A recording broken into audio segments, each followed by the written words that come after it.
So imagine stumbling upon a creature so huge it could dwarf even the largest known marine animals today. Scientists discovered the fossils of this beast on England's coast and believe it once ruled the waves. The new species was named Ichthyotitan severnensis, but thankfully for me, scientists nicknamed it the little stock monster. Its estimated lengths range from 72 to 85 feet long, almost as big as a blue whale. Megalodon can't even compare to this. It was only about 60 feet long. And what's crazy is that this fossil we found wasn't even an adult, so who knows what their actual size was. The first piece of the little stock monster was discovered in 2016 in the Westbury Formation. Researchers found a 3-foot-long jaw part that belonged to an unknown species. For years, this single fragment had been driving them crazy because they had no idea what that animal was.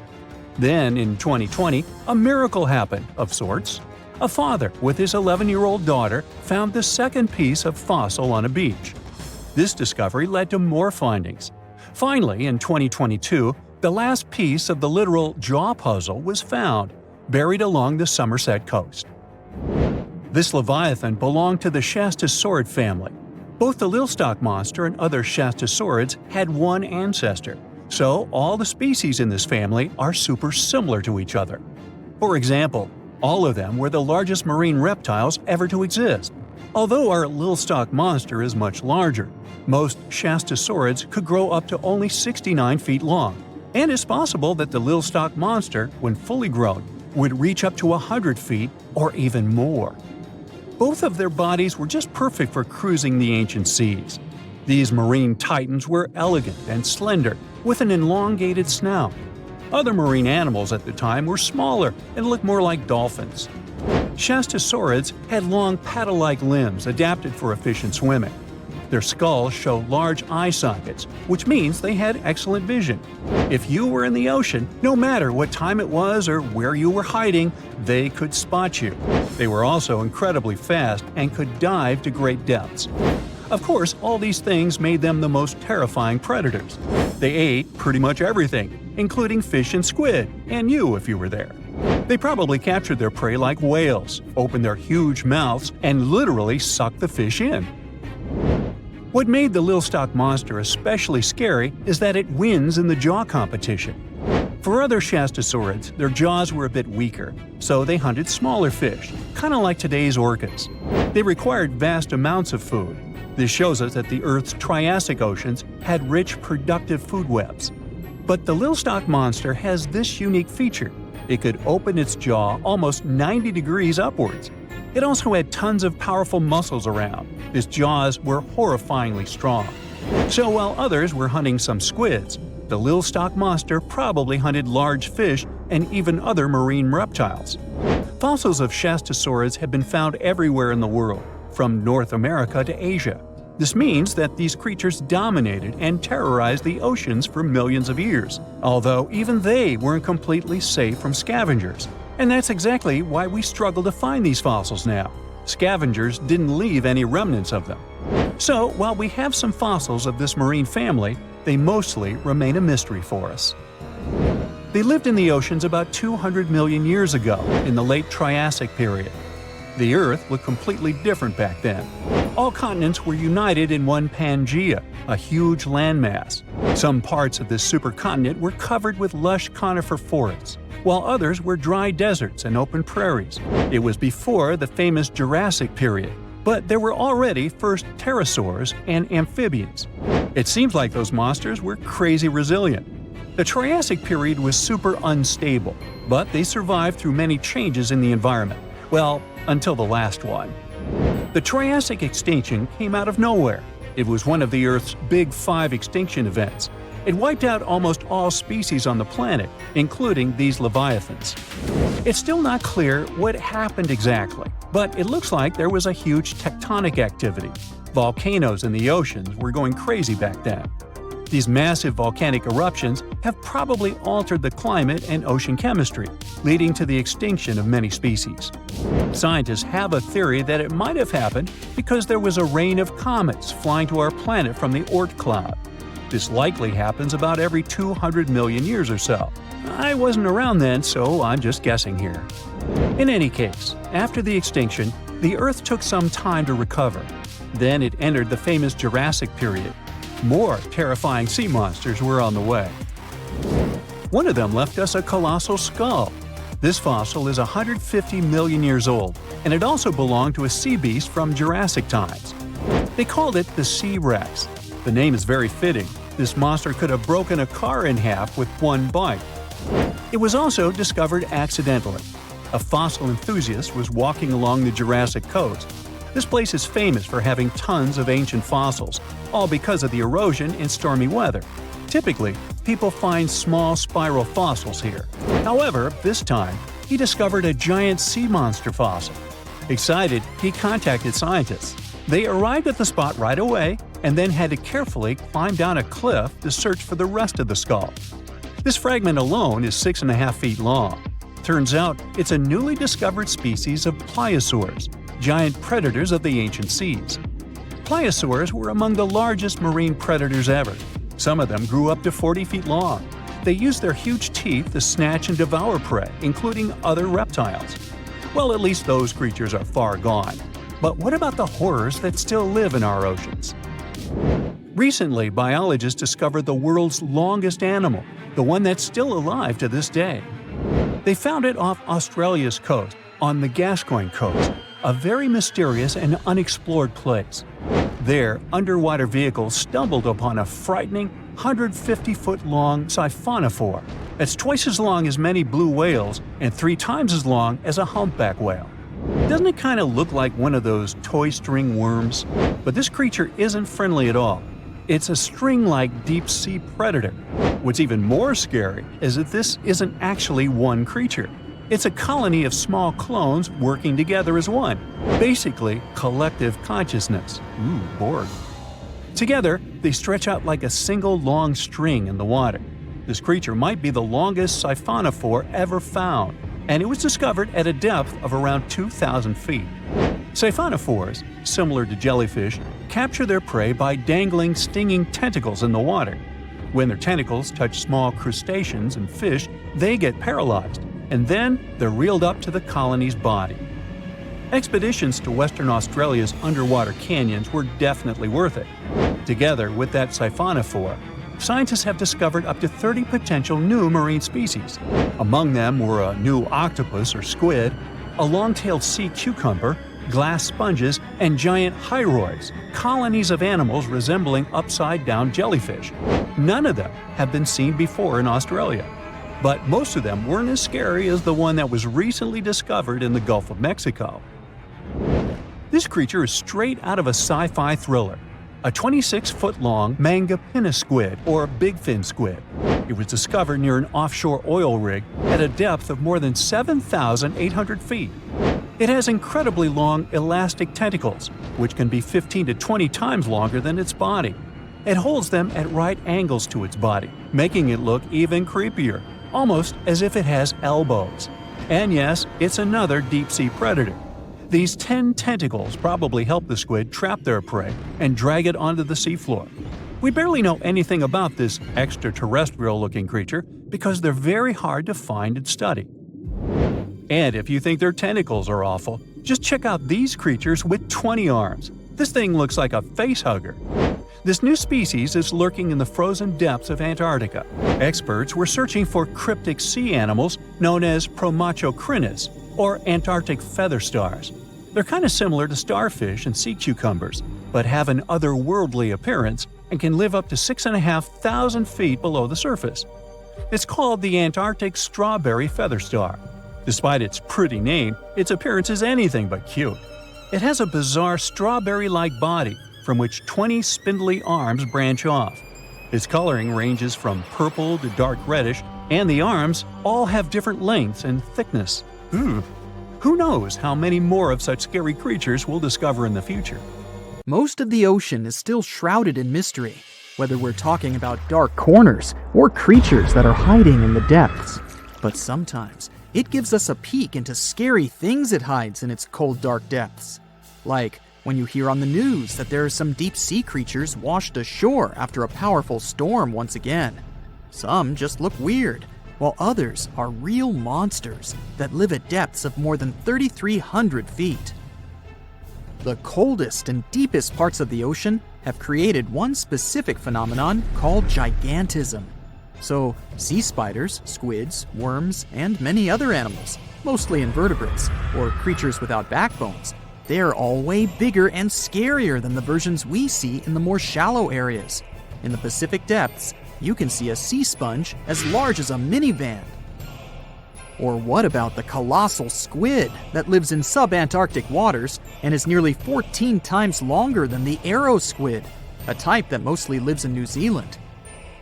Researchers found many of these underwater monsters in the abyssal zone of the ocean. Back in 2021, the researchers showed images of the giant phantom jelly. It was at a depth of 3,200 feet. Its tentacles were 33 feet long. Wow, I wouldn't like to face that one on the beach. It probably eats only small fish and plankton, but it can swim to depths of more than 21,900 feet. And down there, this giant jelly doesn't have enough food. How does it survive then? Scientists haven't figured it out yet. And there are even more questions related to the giant squid, the biggest one ever found. This monster is 43 feet long, with a weight of nearly a ton. Imagine if those tentacles would grab your car, or something like that. They would smash it like it was a toy.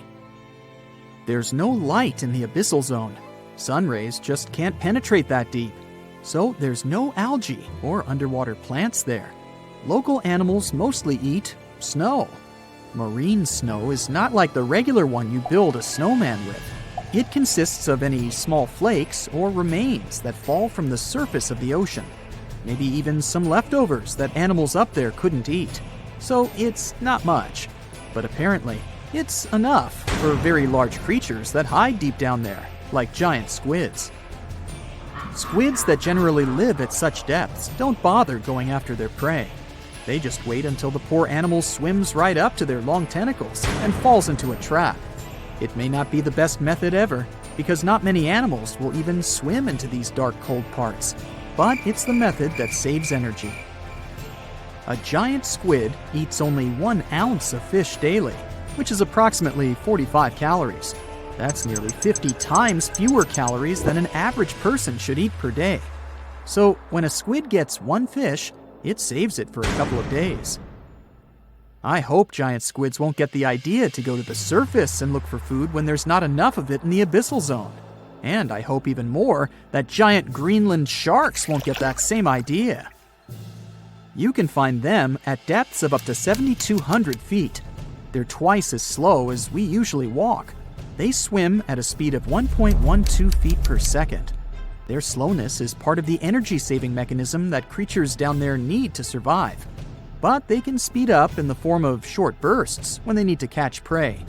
But they kinda change their diet from predator to scavenger, considering their environment. There will be more leftovers falling from the surface than animals to go after.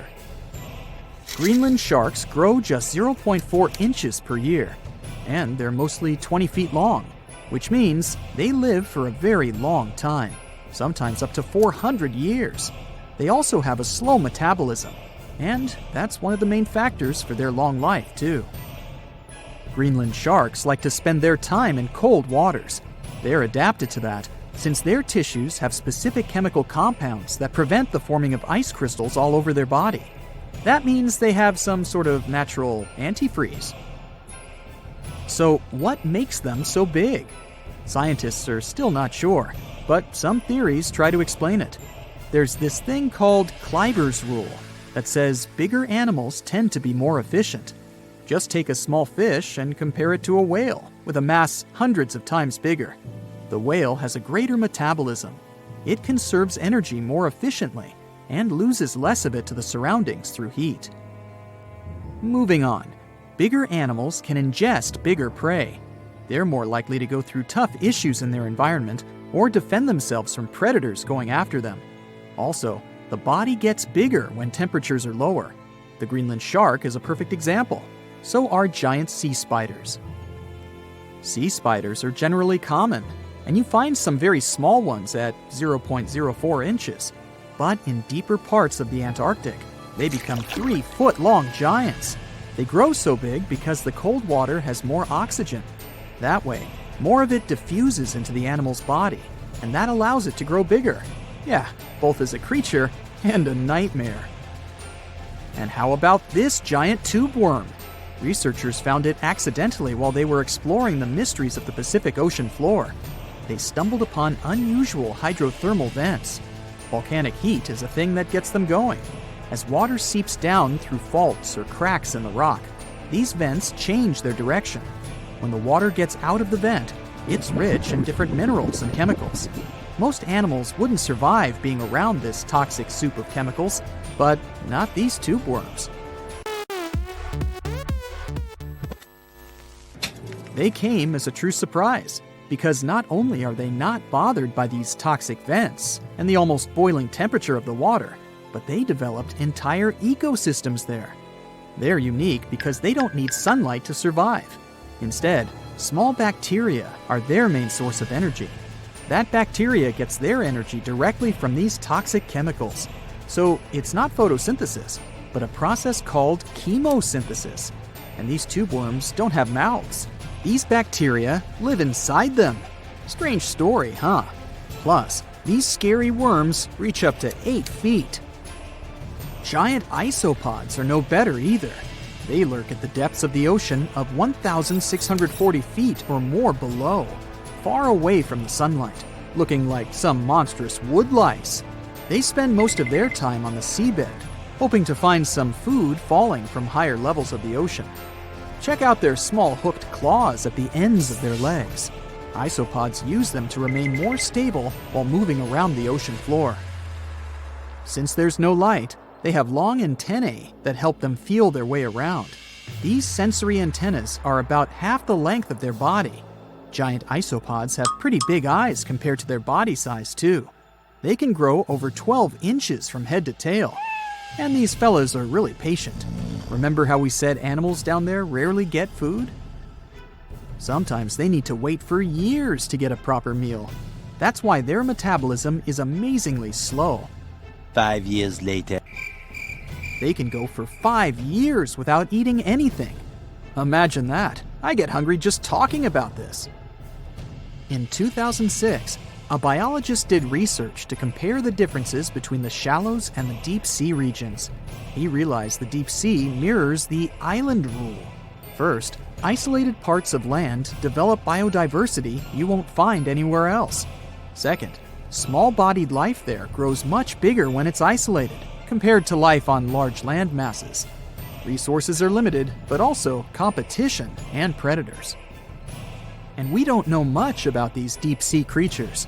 It's too expensive and too complicated to carry out such research, so we'll just wait for more raging storms to show us at least part of the monstrous world cold ocean depths hide. Want to high-five a sea creature? Well, put your hand up for the Tasmanian red handfish. This fish doesn't swim like a fish. It walks. It uses its flipper-like hands to stroll around on the ocean floor. These bottom walkers are disturbed by swimmers and boats a lot. Some people even want to take them home as pets. I think it's better to just give them a wave and swim on by. The vampire squid. Its species name is Vampiroteuthis infernalis, which translates to vampire squid from hell. Oh yes, this vampire squid means to terrify everyone with its name, its dark red color, its spikes at the bottom, and the scary fact that it can basically turn itself inside out. The vampire squid loves putting on a good show, but it's as harmless as a kitten is to humans. It's as if Dracula scared the pants off you, but he didn't have blood-sucking fangs. The vampire squid feeds on food particles from plants and animal matter floating near the ocean's surface. Since they're not predators, they need good defensive strategies, and their vampiric look is designed to ward off large creatures who want to eat them. Turning themselves inside out is a defensive mechanism since the spiky areas in the inner skin are more intimidating. They also shoot out a substance that does not have color, but is packed with bioluminescent particles to distract predators. The vaquita. Going out on a boat off the coast of Mexico sounds like the perfect vacation. The sun, the blue water, the most endangered sea creature. Wait, what? The vaquita isn't dangerous, but don't expect it to stick around to say hello or sign any autographs. It's incredibly shy. This little cow, that's what it means in Spanish, is one tiny sea mammal. With those black markings around its eyes, it looks more like a sea panda to me. Seeing one should make you feel very special. They're on the brink of extinction, mostly because they got caught by accident in fishing nets. It's estimated that there's only 10 left in the wild. The blue dragon. This little creature looks like something out of a kid's fantasy movie. It's called the blue glaucus, casually referred to as the blue dragon or blue angel. It can be found in many places, the Atlantic, Pacific, and Indian Oceans. It's kind of a mollusk and it only grows to be about an inch long. What you think is the back is actually the mollusk's bright underbelly. It regularly floats on its back so that its blue colors help it camouflage with the water's waves. The blue dragon isn't just pretty, it's also smart. It usually feasts on Portuguese man-o'-wars, also known as Physalia physalis. The blue dragon stores their stinging cells for later use, in essence, stealing their defensive mechanisms. When the blue dragon is threatened, it releases those stinging cells it stored, directing them at an enemy to sting them with more power than the Portuguese man-o'-war would have been capable of. As they can store a huge amount of stinging cells, they can be a threat to humans. So, if you find one, don't pick it up. It's best to admire it from a distance. The barrel-eye fish. If you ever wanted to have Superman's X-ray vision, looking at the barrel-eye fish will make you feel like you gained that superpower at some point in your life without even realizing it. The barrel eye has a transparent head, so you can see how their eyes and brain look inside. This magnificent creature lives in the deep sea. This is the lowest level of the ocean, where strange creatures roam in near-freezing temperatures and constant darkness. They're exposed to water's pressure that's almost 1,000 times that of the surface.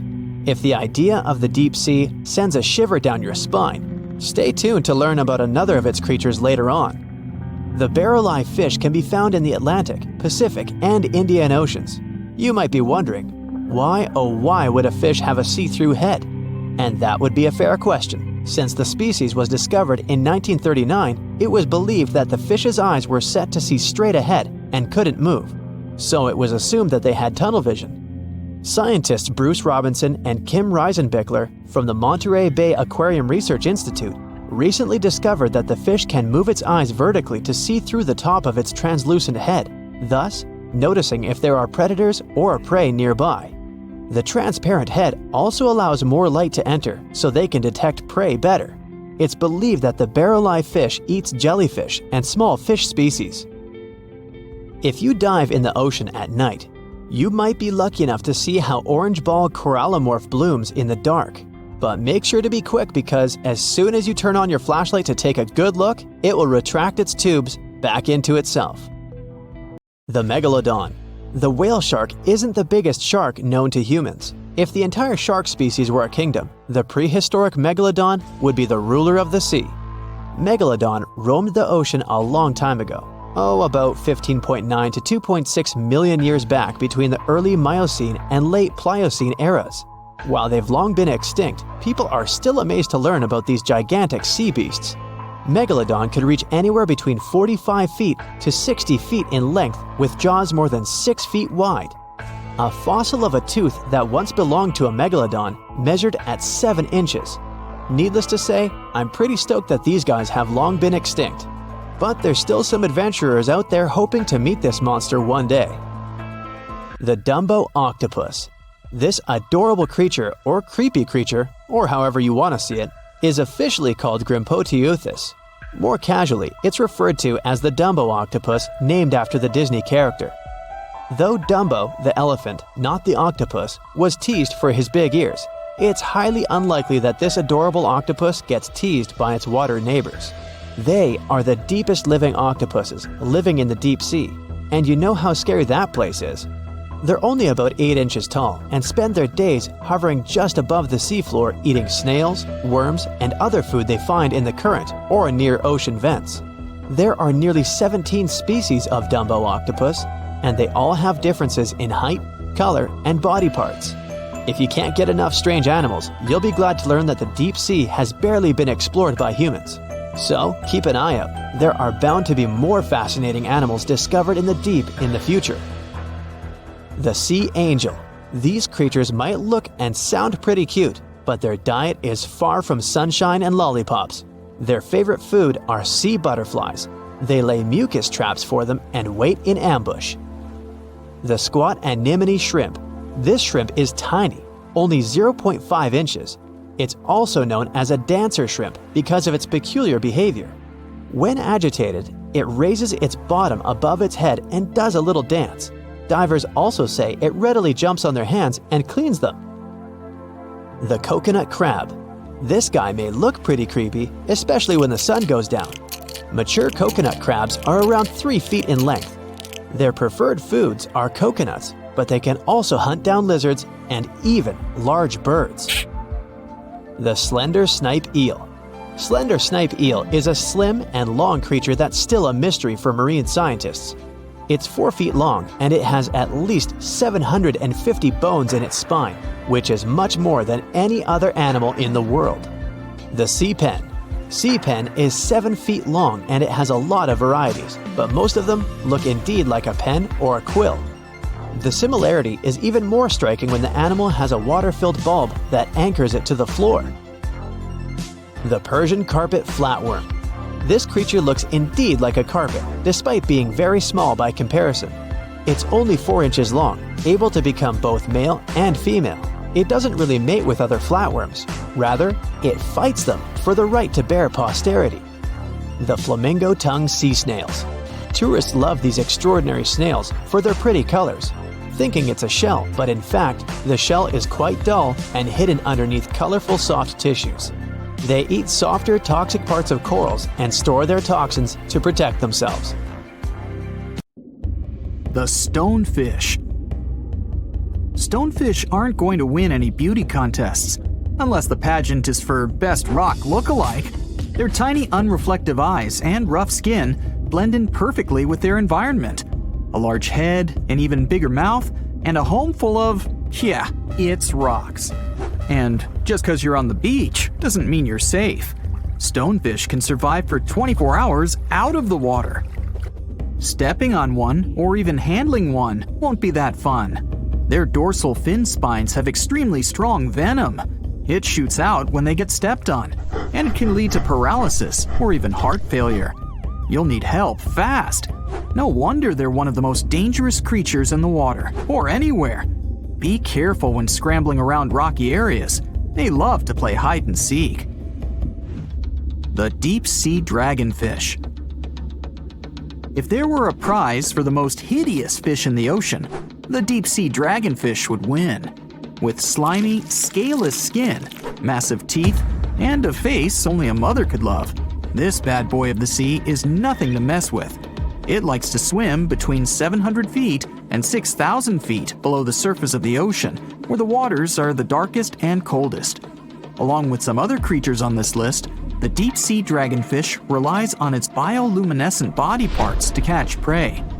It also uses its hanging appendage, which boasts a little red light on the end, coming out from its lower jaw. Many fish mistake this little light for prey, luring them right into the jaws of the deep sea dragonfish. Very clever dragonfish, very clever indeed. The fangtooth.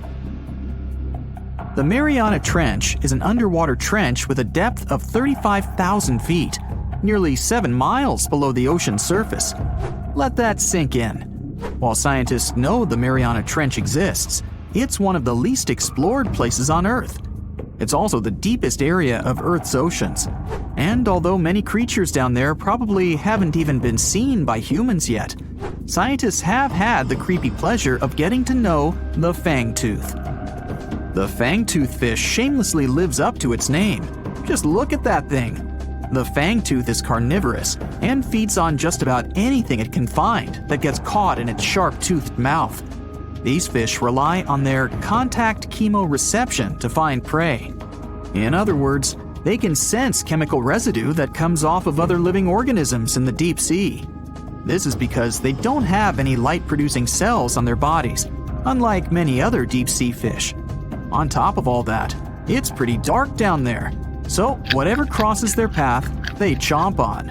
While these guys look pretty scary, they're not a threat to humans.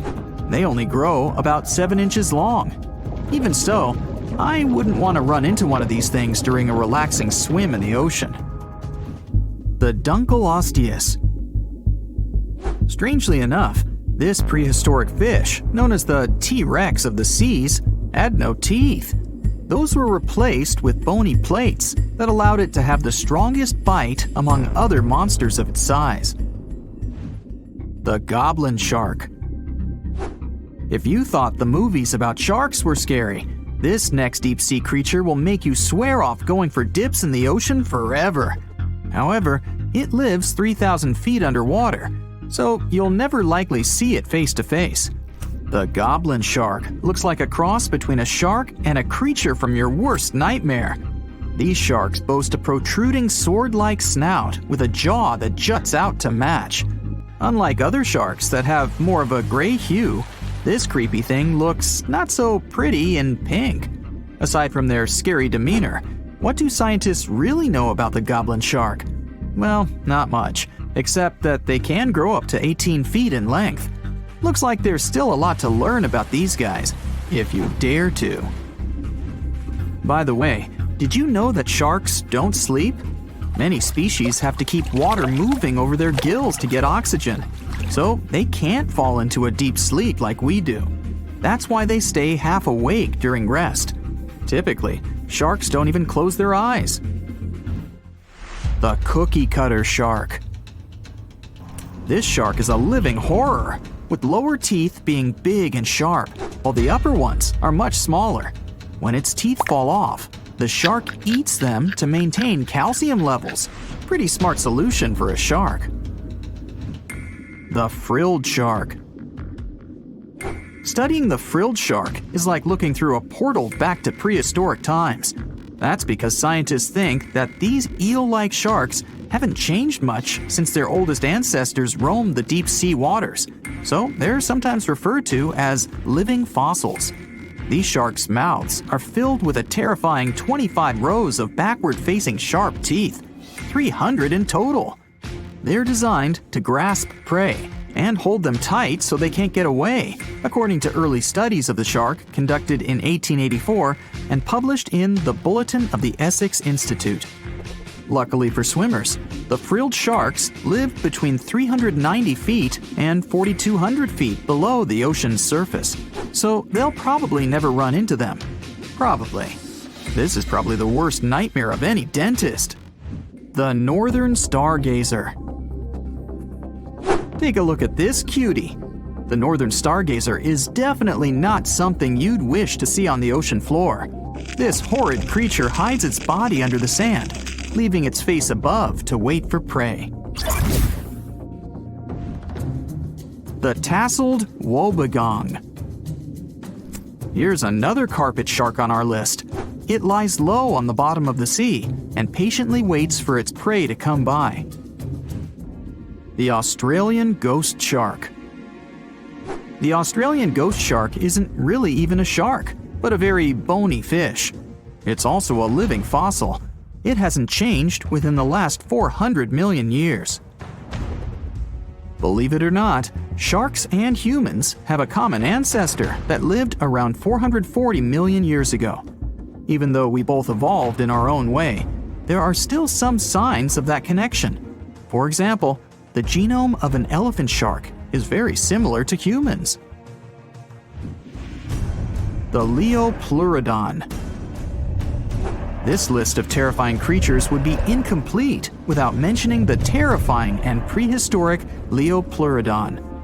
This carnivorous marine reptile existed during the Colovian stage of the Middle Jurassic era and ruled the waters at 9 feet in length. Scientists believe Leopleurodon thrived in this deep-sea trench because of its ability to swim long distances and its 4 paddle-like limbs. While they probably weren't able to propel themselves toward prey like other animals of the area, they did manage to accelerate and attack very ruthlessly and efficiently, Additionally, they relied on their long snouts to smell prey, which leads scientists to believe they didn't rely on sight for hunting. This means they could have thrived in the dark Mariana Trench. Around 150 million years ago, Leopleurodon became extinct due to competition for prey against other thriving marine reptiles. And I think I speak for all of us when I say, thank goodness for that. Considering that scientists have only explored 5% of the ocean floor and found some of the scariest sea creatures imaginable, one can only dream of what other animals reside in the deep sea waters. Perhaps it's best to keep them in your imagination. Am I right? The megamouth shark. This shark is a filter feeder, and it's friendly to humans, although its huge mouth can look quite threatening. Like basking sharks, it swims with its mouth constantly wide open, as if it were on Twitter. The gulper eel. This deep-sea eel has an easily distended belly that allows it to swallow prey twice its size in a single monstrous bite. They have very unusual jaw shapes and can reach about 2 to 3 feet in length. Do you see that large log near the ocean floor? Maybe it's part of an old ship. Treasure, gold, diamonds, I'm rich! Well, as you get closer, you notice something. It's swimming! It's not a shark or a dolphin, it's a saltwater crocodile! Now don't panic. If you bump into one of these reptiles in the sea, it's unlikely it'll think of you as food.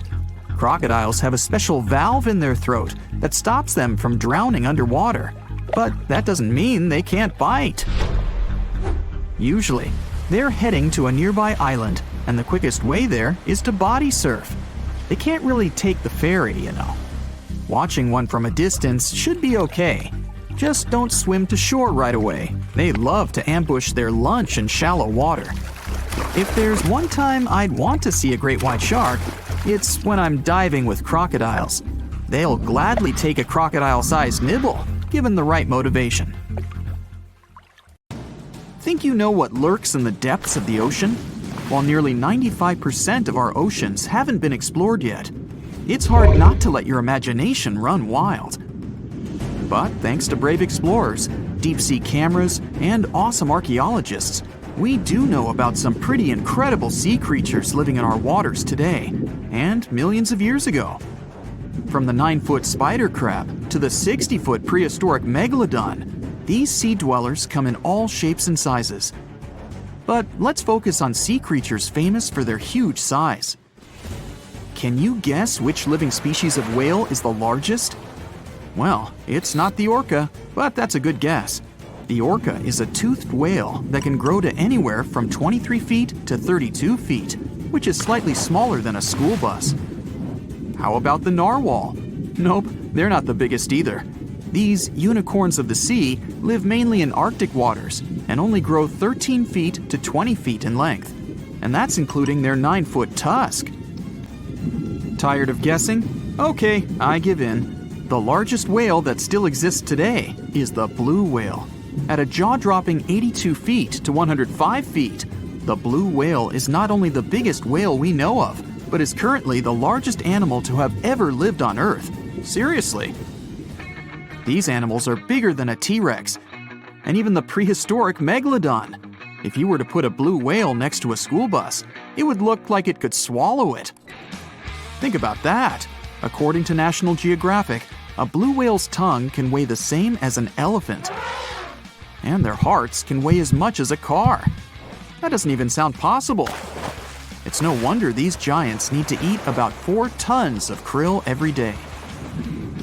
While there aren't too many animals living today that can compete with the blue whale's epic proportions, there is an entirely different species that is a good contender, and it's not quite what you would expect. It's a jellyfish. No, I'm not talking about the little jellyfish that wash up on the shore and ruin a perfectly good day at the beach. I'm referring to the lion's mane jellyfish, the biggest jellyfish around. This invertebrate can grow up to 120 feet long. They also come in different gorgeous colors like red, purple, or even shades of orange. As if their length wasn't impressive, the lion's mane jellyfish boast a whopping 8 sets of 70 to 150 tentacles. That means they can have up to 1,200 in total. And here's the giant oceanic manta ray, the largest type of ray in the world. Their wingspan can be longer than a bus. These guys can reach 30 feet in length. They also have the biggest brain compared to body size among all fish. Unlike their stingray cousins, mantas don't have venomous tails. And while the lion's mane jellyfish and the blue whale are yet to be beaten for the longest sea creature, there is one marine creature that can grow even larger in length. The Portuguese Physalia physalis, tentacles and all, can reach a length of 165 feet long, and that's according to mentalfloss.com. While this thing may look a lot like a jellyfish, it's actually known as a siphonophore, and there are hundreds and sometimes thousands of them that are genetically identical. Their long tentacles help the organism catch prey, and its sting is fatal to most animals, even humans in some cases. What's even creepier is that if one of the tentacles comes off the organism for whatever reason, it can float around the water for days before decomposing. Even if it's detached, this tentacle can still sting you. But don't go running out of the ocean just yet. Your chances of being hurt by a Portuguese Physalia physalis sting are pretty slim. However, if you do get stung, the side effects aren't pretty, with welts, stomach cramps, an elevated heart rate, and an upset stomach. While you don't want to go anywhere near these long creatures, they sure are pretty to look at. Check out all those colors. The Shastasaurid is the biggest marine reptile that has ever existed. These predators lived during the late Triassic period, about 210 million years ago. These amazing giants could reach lengths of up to 69 feet and weighed more than 75 tons. This made the Shastasaurid as heavy as a blue whale. And if you could stand this creature up vertically, it'd be as tall as a 7-story building. Despite appearances, the Shastasaurid was actually pretty slim for its size. Its ribcage was only 6 feet across. You'd think that this big guy was chowing down on other dinosaurs, but that's not the case at all. This reptile survived on a diet that consisted of small fish and cephalopods, like octopuses and squids. The Albertonectes is a bright representative of the plesiosaur family, meaning that this marine reptile had a small head on an incredibly long neck and large flipper-like limbs that helped it move through the water. These creatures occupied the seas around North America 76 to 70 million years ago. The length of this sea monster could reach 38 feet, with its neck taking up 23 feet of that length. Its neck was a true record breaker. It had a whopping 76 bones in it. No other animal known to humankind has had so many vertebrae in its neck. Scientists aren't sure why they needed such a lengthy neck. They might have used it to collect shellfish off the seabed, or perhaps it helped them capture their main prey, fish and squids. This aquatic reptile also had gastroliths in its stomachs. Some of them were as big as 5.5 inches in diameter. The Tylosaurus belonged to the mosasaur family. It dominated the shallow seas of North America about 85 to 80 million years ago. This was an enormous predator, with the biggest representatives reaching 45 feet in length. It had a narrow hydrodynamic body with a blunt, powerful head that the animal used to ram and stun its prey. Its body was equipped with agile flippers and a long tail decorated with a maneuverable fin. The Tylosaurus was a carnivore, and its diet included not only fish, turtles, and small sharks, but also other mosasaurs, plesiosaurs, and flightless birds. Meet Ophthalmosaurus. This prehistoric reptile thrived during the late Jurassic period and lived in oceans all over the world. Ophthalmosaurus weighed somewhere around 6,000 pounds and grew to approximately 16 feet long, according to newdinosaurs.com. That's about the same length as the beluga whale that exists today. It's too bad these guys went extinct before we had a chance to see them ourselves, as their cartoonish wide eyes and dolphin-like features are pretty darn cute. Of course, the ophthalmosaurus evolved over time to become ophthalmologists, or eye doctors that we know today. No, that's just a lie. Just testing you. The mosasaurus is a truly gigantic predator that dominated the seas all over the world about 66 million years ago. According to fossil evidence, some specimens could be more than 50 feet in length. This fact makes the mosasaurus the biggest marine carnivore of its time. One of the most terrifying things about this creature was its crocodile-like head, decorated with literally hundreds of razor-sharp teeth, neatly organized in 2 rows on both jaws. The thing is that it was pretty challenging for the mosasaurus to grab its prey in the water. That's why it had all these teeth, plus something special: pterygoid teeth anchored to the bones on the roof of its mouth. This made hunting and holding onto its prey much easier.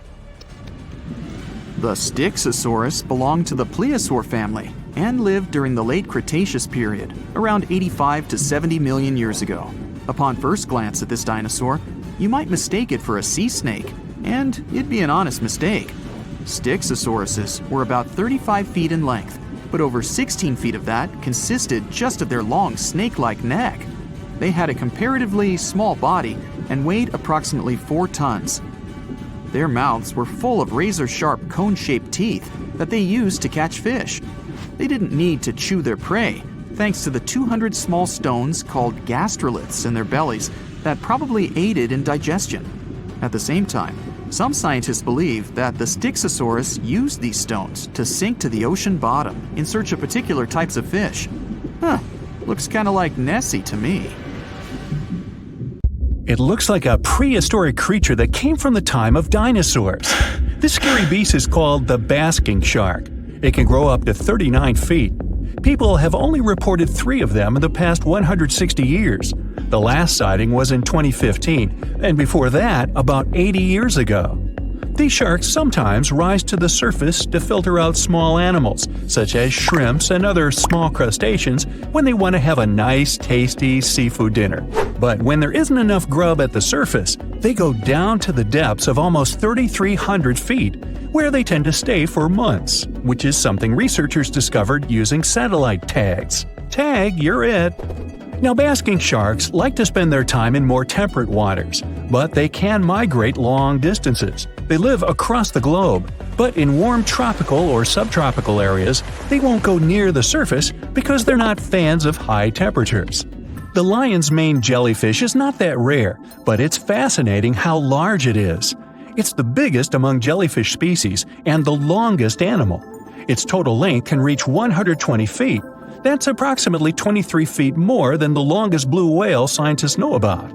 The jellyfish has around 70 to 150 tentacles, and they all contain huge amounts of neurotoxins that can seriously harm you if you come in contact with the animal. But people don't usually come across this type of jellyfish because it rarely lives near the coast, preferring the open ocean. Generally, you can find the lion's mane jellyfish no deeper than 65 feet below the surface, where it dines on small fishes, zooplankton, and some other types of jellyfish. It uses its tentacles to catch its value meal. Hey, you want fries with that? The giant phantom jelly comes out of the darkness and depths of the ocean's midnight zone. Its sun hat-shaped bell reaches over 3 feet across. This bell trails 4 ribbon-like mouth arms that can be up to 33 feet long. This quite rare creature uses its mouth arms to catch unfortunate animals swimming around and not knowing what's coming for them. Giant phantom jelly propels itself through the water with periodic pulses coming from its orange head. It glows faintly and mysteriously in the pitch-black depths. It lives across the globe in all the oceans except for the Arctic. I'm guessing it's too cold. Because of its odd shape, people often call the oarfish the dragonfish or sea serpent. It's about 26 feet long, which makes it the longest bony fish we know about, and lives at depths of 3,300 feet. Oarfish spend most of their time in the deep, dark parts of the open ocean in tropical and subtropical areas. They almost never come to the surface, unless, invited. It's a ribbon-shaped and shiny silver creature with a long red dorsal fin and red oar-like pelvic fins. Its body has no scales and is very thin. The fish can grow to a length of about 30 feet and weigh 660 pounds. Oarfish have really big eyes that help them see better in their dark, scary surroundings. The frilled shark is definitely one of the gnarliest-looking marine animals out there. If you saw it somewhere, you'd probably think you went back to the age of dinosaurs. Yup, the frilled shark is a prehistoric creature because its roots go back 80 million years. This living fossil can grow to be 7 feet long. It got its name from its frilly gills.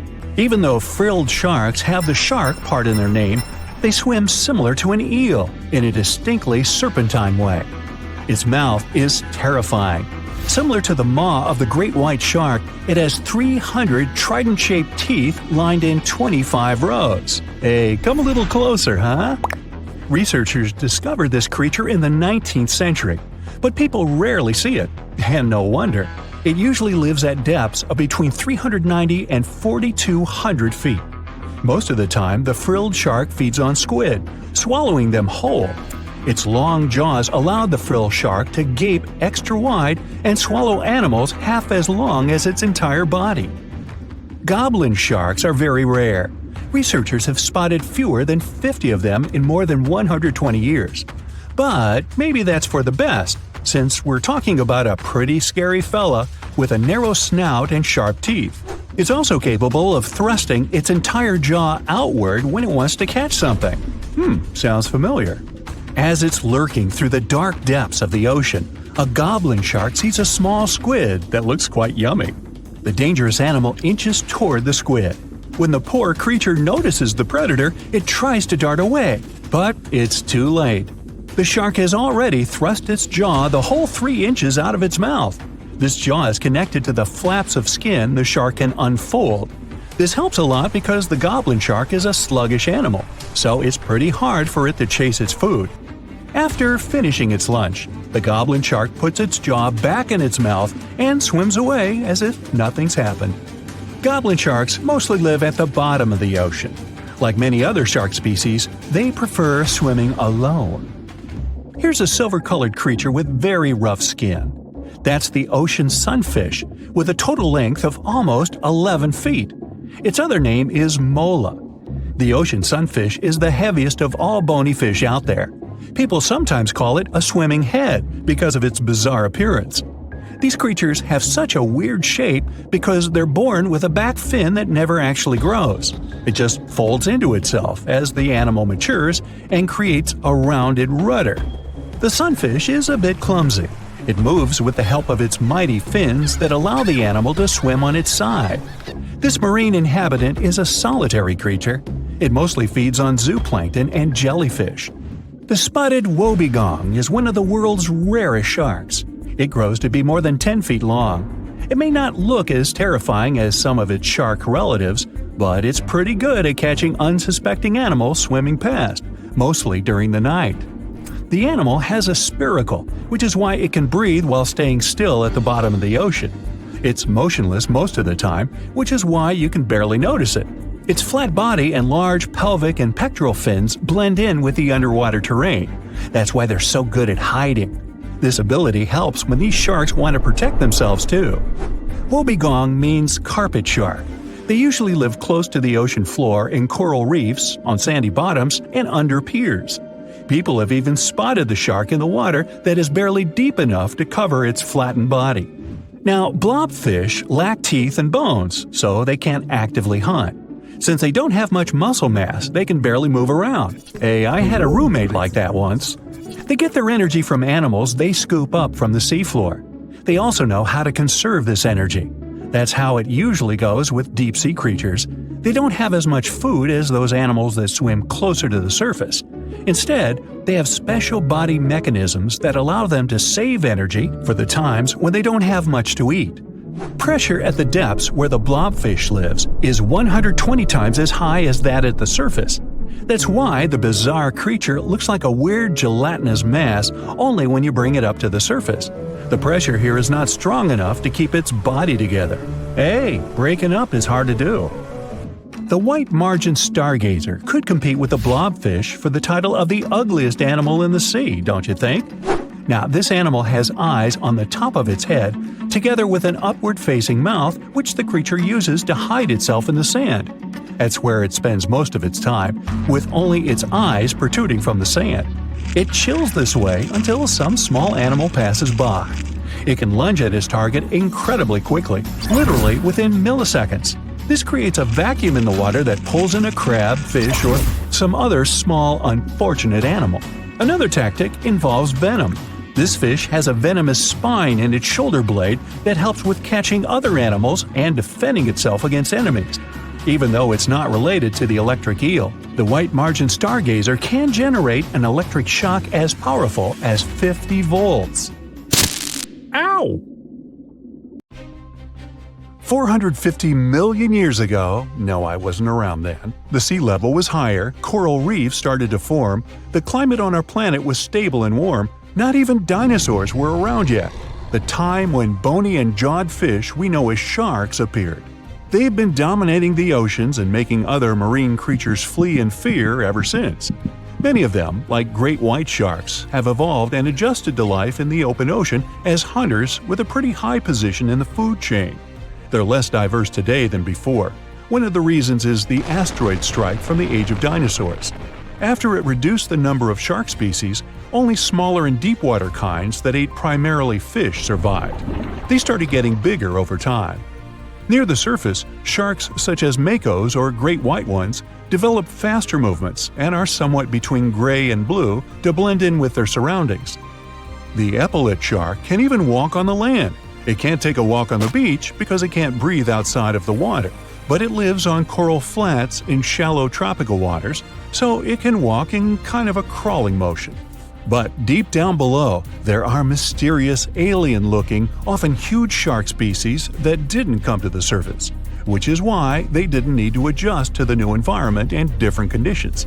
They haven't changed a lot through time, so they're some living fossils. These creatures mostly don't have 5 gill slits, the most common number, but 6 or 7. It's because there's less oxygen the deeper you go in the ocean, so they need more gill slits. Sharks on the surface evolved to have fewer gill slits. 6-gill sharks are the most primitive sharks we have today. Their skeletons are like those of ancient extinct sharks, and they can survive only in very deep waters. Like cats, sharks have a layer of reflective cells placed inside their eyes, which helps them see better in the dark, deep sea or cloudy waters. Sharks on the surface have big eyes because they evolved to hunt in the sunlight, so they tend to rely on their vision. Those that live in shallow waters have small eyes, so they can protect themselves from the sand. Like some other deep-sea creatures, 6-gill sharks also have bigger eyes to take in as much light as possible. They have more light-sensing rods, but don't distinguish colors that well. In the ocean's twilight zone, with the minimum of sunlight, there's a couple of bioluminescent shark species. They don't take in light within their eyes, but produce or re-emit it with their bodies. Their skin or organs have specialized cells that produce a soft blue-green light. Deep-sea creatures that produce their own light do that to attract their prey, deter animals from going after them, or, scientists think, communicate with each other. It can even help them to camouflage. They do it by hiding their silhouettes from animals going after them. They produce enough light to match their surroundings. The biggest luminous underwater creature is the kitefin shark, found swimming 980 feet below sea level, preying on groundfish or smaller sharks. It can grow almost 6 feet long and lives 3,200 feet below sea level. Deep-sea sharks are also bigger than those on the surface. The Greenland shark can grow up to 24 feet long, bigger than a great white. There's a thing called deep-sea gigantism. Creatures in nutrient-poor depths of the ocean grow bigger because, that way, they lose less energy as heat. The Greenland shark lives its life in slow motion. It has a slow metabolism and can go very long periods without food. With their slow pace, they evolved to live up to 500 years at depths of 7,200 feet. Sharks in shallow waters catch their prey relying on agility and speed, but for them, it's easier because there's plenty of food on the surface. Deep-sea sharks, with less food and slower life rhythm, had to develop a different style. They're more opportunistic, definitely not picky, and don't care if their future meal is alive or not. Frilled shark, another living fossil from the darkest depths, hasn't evolved much through time, and they're one of the last of their kind, with all of their relatives already gone extinct. It grows up to 7 feet long, primarily hunts on squid, and catches other sharks and fish. It looks like a dinosaur, a snake-like face, a long, smooth, thin body that moves in a serpentine way. It can propel itself with the power of its tail and curl like snakes. They don't swim in a straight line like other sharks. Cookie-cutter shark grows up to 20 inches. It got the name because of the way it feeds, biting off small pieces. It's a parasite creature, which means it feeds off bigger animals but leaves them alive. They have sharp teeth and sometimes even swallow those that fall off on purpose. Some researchers think it could be because they live in the depths that are nutrient poor. If they swallow the teeth, they could recycle calcium and other material from it.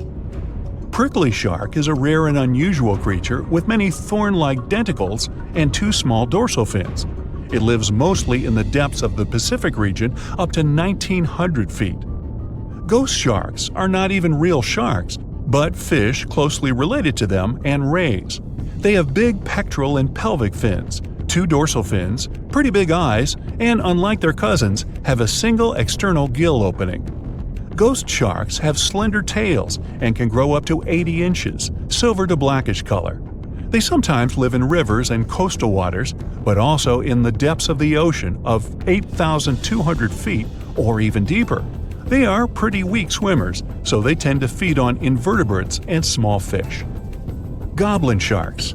Swimming through the deep sea, this creepy shark with a flabby body suddenly sees a small, innocent squid. It goes toward it, but the potential snack notices it and quickly starts moving to dart away. It seems like the plan could work at first, but then the shark suddenly thrusts the jaw of its mouth and catches the poor little squid in a second.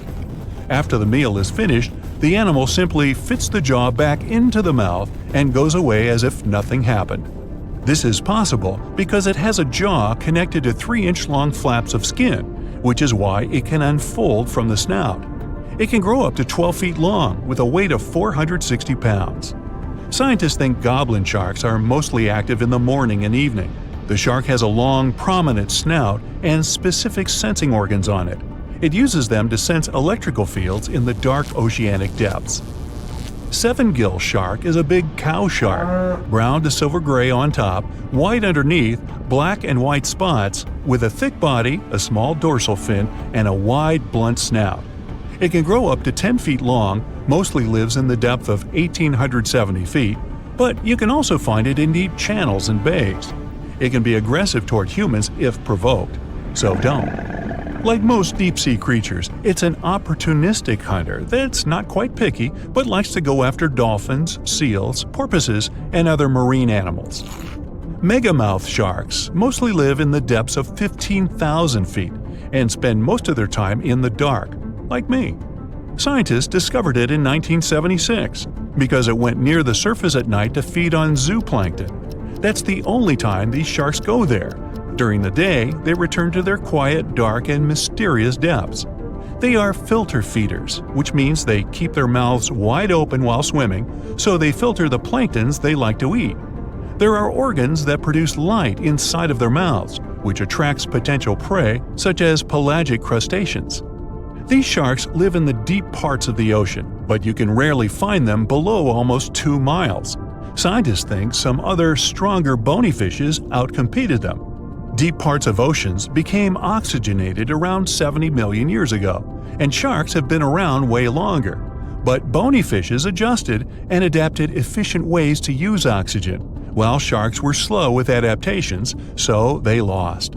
Also, oceanic depths are way colder, which is challenging for fish and the rest of cold-blooded animals because the speed of their metabolism widely depends upon the external temperature.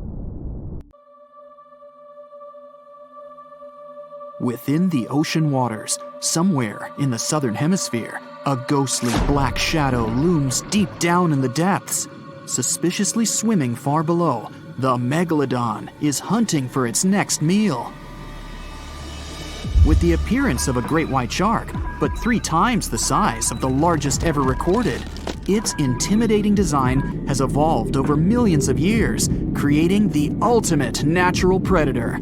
For millions of years, the intimidating evolutionary traits have gone unchecked and unopposed. With its keen senses, it detects its prey within 3 miles. As it swims below, it's been following an unsuspecting sea turtle that's slowly paddling above on a long voyage. The megalodon stalks the turtle, ensuring it makes its move toward the turtle at the right moment, swimming upward at 11 miles per hour, intending to immobilize the turtle by ramming it. As it approaches, the megalodon's adept senses notice something else lurking nearby. Pausing its pursuit of the turtle, it adjusts and turns to face another, much larger object. The megalodon may be the largest marine predator to have ever lived on Earth, rightfully feared by all creatures within these waters, but not today. There is a newcomer to these parts, one that has a similar reputation and matches the megalodon in ferocity. This unknown creature intends to contest these hunting grounds. The challenger is the Leviathan. As the sea turtle takes this opportunity to swim away as fast as it's able, these 2 apex predators size each other up from a distance, preparing to establish who will reign as the supreme king of the sea. The megalodon dominated the ocean sometime between 3 to 23 million years ago, spreading to all corners of the globe, within seas surrounding Europe, Africa, the Americas, and Australia. Its focus is mainly on offshore areas where prey would be prominent, hunting sea turtles, whales, seals, dolphins, and other sharks. Its range was long, traveling between coastal and oceanic waters throughout different stages of its life cycle. Given that the territory they cover grows with each year they live, and the wide range of prey available to them, the megalodon's size can reach up to 67 feet in length. Armed with thick and robust teeth made for grabbing their prey and biting through bone, they have a 41,000-pound bite force, which is almost 4 times stronger than that of a T-Rex. Their tactics include ambushing their prey from below while ramming them into submission. With larger prey, they aim to disable them by biting at the fins, and once immobilized, biting through their chest. Their jaw is made up of around 276 frightening serrated-edged teeth that are 7 inches long and jagged at the sides. The megalodon's competitor, the Leviathan, is armed with 22 large teeth of its own that come in various sizes, some up to 12 inches long. All are capable of piercing through its target. Excluding tusks in comparison, these are among the largest teeth that have ever existed on any known animal. Although it hasn't reached an overall equivalent size to the megalodon, its length is equally impressive, as it's capable of growing as large as 57 feet long. Mainly living within the southern hemisphere, they've only been around for a short while, existing from 9 to 10 million years ago. Although it hunts similar prey to the megalodon, it has a different strategic method of hunting, chasing its prey, tiring it out to the point of exhaustion, and then finishing it off by ramming it with its head and then biting it. It also has a more adaptive trait in its arsenal, its much larger brain. Being a warm-blooded mammal, it possesses superior intelligence, ensuring quicker thinking, with the ability to change its tactics at crucial moments. The megalodon acts on sheer instinct, and that has worked consistently for the past few million years. But will it work now? Although there are millions of years of difference between when these 2 behemoths existed and patrolled the seas, they shared a short period of time in history. But when they did overlap one another's territory, they created some of the most epic conflicts that have ever been had on Earth. This megalodon's turf has never been in contention until now.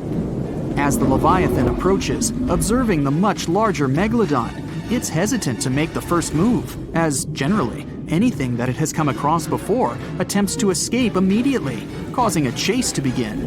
The megalodon, however, never flees. The megalodon's instincts ensure it will act overconfident, and, as expected, it makes the first move. It swims at full speed, gliding through the water, aiming to ram the Leviathan. The Leviathan has no other choice but to do the same, rather than turning to flee and leaving itself unprotected. The two aquatic giants slice through the water on their way to meet fin to fin. The Megalodon is puzzled that its foe is not turning tail to swim away, but it continues, as it has no reason to doubt victory from this tried and true tactic that has never failed before. As the Megalodon approaches, it quickly turns to swim downward. It's faster and more agile than its opponent. It maneuvers below, gaining some distance. The Leviathan moves much slower and is unable to turn in time as the Megalodon veers upward and rams it on its soft underbelly, attempting to force it into submission. There is little effect due to its size, and the Leviathan continues to turn, but it's far too slow as it attempts to bite with a desperate hope to grasp its attacker with its powerful jaws.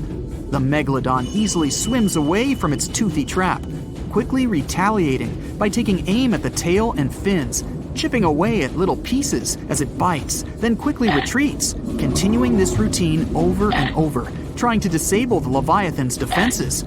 This tactic is effective, but it's taxing on the Megalodon as it's running out of energy. Still, it pushes hard to try and finish the hunt, using all the energy at its disposal, expecting that the struggle will not go on much longer. The Leviathan is outmatched. The speed of its combatant is far superior, and the constant chipping away at the fins and tail is becoming too costly.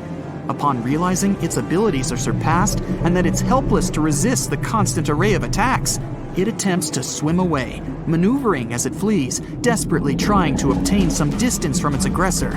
The Megalodon follows the Leviathan during its attempted escape, realizing this is a prime opportunity to finish the job.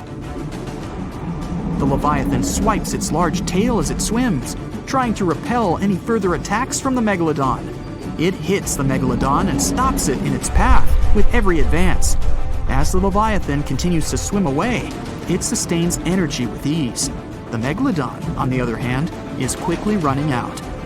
The Leviathan's strategy is working as it continues to swim at a relaxed pace.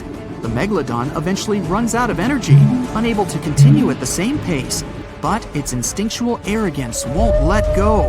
In its evolution, it has never really needed to develop the ability to flee. There has never been a reason for it.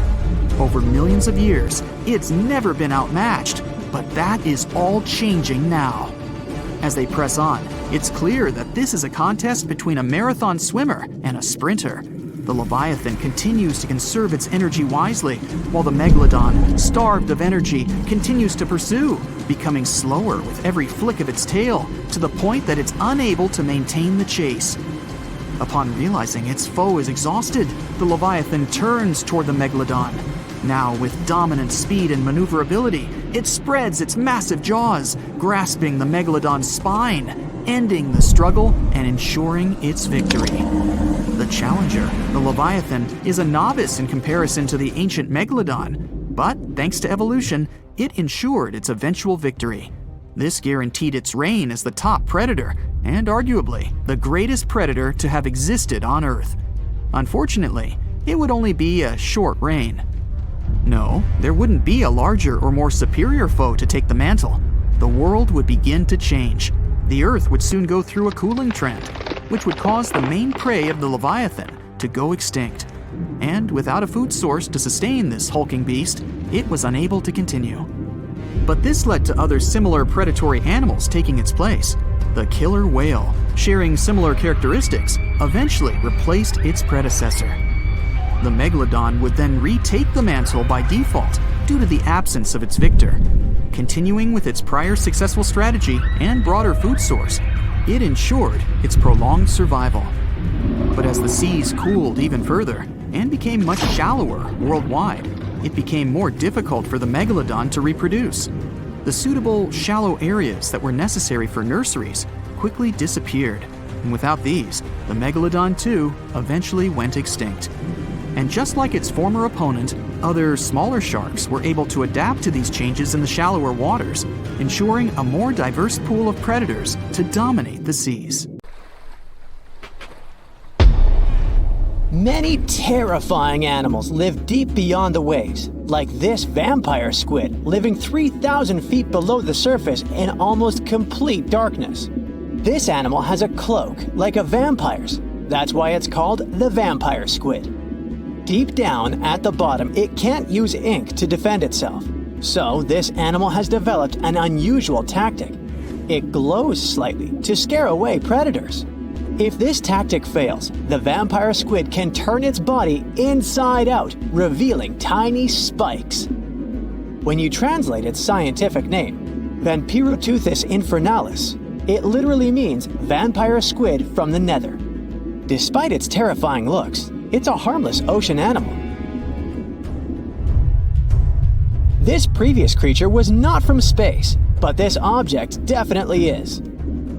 Before Elon Musk found a way to reuse rockets, NASA would simply drop old ones after launching astronauts into space, most of the time in the ocean or deserts. In 2012, Jeff Bezos launched a mission to find the Apollo 11 rocket. They found it by using sonar, but it was in terrible condition. It was sitting on the bottom of the ocean, not far from the predicted site. They were able to rescue the engine and reconstruct 2 of them. The most famous lost city is Atlantis, but sadly, we still haven't discovered it. However, Heraklion was also just a myth until one British pilot saw something that looked like a city while flying over the Mediterranean Sea. He reported it, and 60 years later, a group of divers went there. They were shocked when they found an entire city underwater. It was loaded with artifacts that could tell us a lot about the history of the place. Now it's one of the best underwater archaeological sites in the world. It's believed that the rising sea caused the whole city to go underwater. The Titanic sank in 1912. The wreck was claimed to be officially discovered 74 years later. In reality, though, a fisherman found the Titanic 8 years earlier while fishing in the Atlantic Ocean. He was pulling out his net when he spotted a head stuck in it. Luckily, it was just a doll's head. Years later, after the fisher had passed away, his son sold the doll to a doll collector.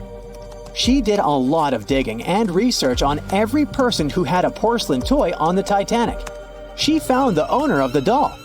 Ava Hart was on the Titanic and had a doll with her. Ava survived the catastrophe by a miracle, but her toy didn't. Hart even wrote about the doll in her journal, and every detail matched the toy found by the fisherman. The tripod fish lives deep in the abyssal zone, around 20,000 feet below the surface. It's adapted to such immense depths and uses its tripod fins to stay still on the bottom. This creature doesn't have big eyes, but even if it did, these eyes would be useless in the darkness. Instead, the tripod fish uses its fins like antennas to detect any movement in the water. This creature doesn't have much luck when it comes to its love life, so it had to develop unique tactics to reproduce. One fish can be both male and female. The next bizarre creature is the lizardfish. It has tons of razor-sharp teeth, a huge mouth, and really big eyes, which it uses for hunting. All this makes the animal look freaky. The lizardfish lives at depths of around 11,000 feet in the midnight zone, where there is zero light. This freak of nature basically eats everything it can fit inside its mouth, from small fish to other lizardfish. On the other hand, when they see other reptile fish, they probably fall in love instead, because finding mates at those depths is not an easy task. Like the tripod fish, the lizardfish can be both male and female at the same time. When you think of a river, you usually picture it on land. Still, nature is quite unpredictable, and it created a river flowing under the ocean in California. It's running at a depth of around 2 miles.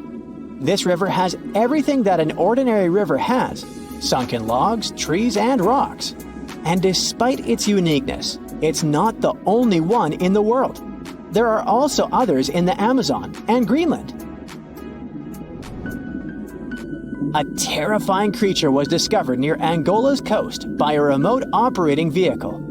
It looks like it doesn't have a head or a body.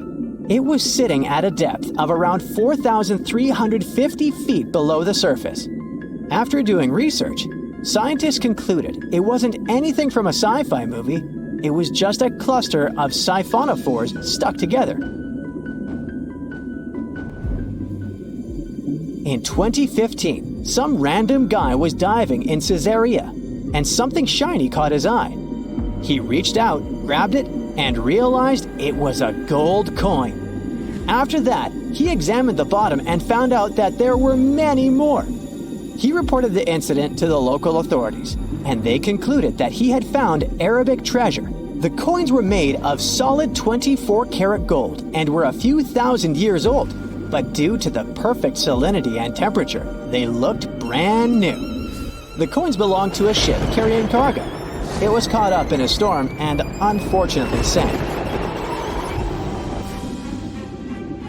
One of the weirdest things ever discovered was found in the Baltic Sea. It's an anomaly that looks as if it was created by a different civilization. It was discovered by Swedish researchers, and they basically had no idea what it was. They had to ask tons of other scientists for their opinions. When you look at this formation from above, it's 200 feet long and looks exactly like a fallen spaceship. It's hard to believe that it's a natural formation, but spoiler alert, it's totally made by nature because the Baltic Sea has gone through many erosions throughout history. Most likely, the bizarre formation is the result of these processes. A group of divers in Madagascar were shocked when they found this 7-foot monstrosity of a knife on the seafloor. The speculation started immediately, and many said that the knife was from some giants that had fought megalodons and lived on Earth thousands and thousands of years ago. That could make a nice story, but the knife is most likely a movie prop that was lost at sea. One of the ocean's most bizarre animals is the frilled shark. It's believed that this fish is the reason for all those sea serpent stories that sea explorers of the past wrote about. These animals live pretty deep in the ocean, but sometimes they can be seen in shallow waters. It's super rare, but possible. The frilled shark has a big mouth sporting around 300 teeth. It also has a long body that looks like a lizard's, and it is truly a unique species of shark. Its prey can be half of its size because this shark's stomach is like that of a snake, and it can swallow huge fish or crustaceans. Spotting a few worms in your garden is no big deal, but after seeing a 26-foot long one in the ocean, you will make your wetsuit a little wetter. This worm is super rare, and it's completely harmless to humans. It's actually not a giant worm.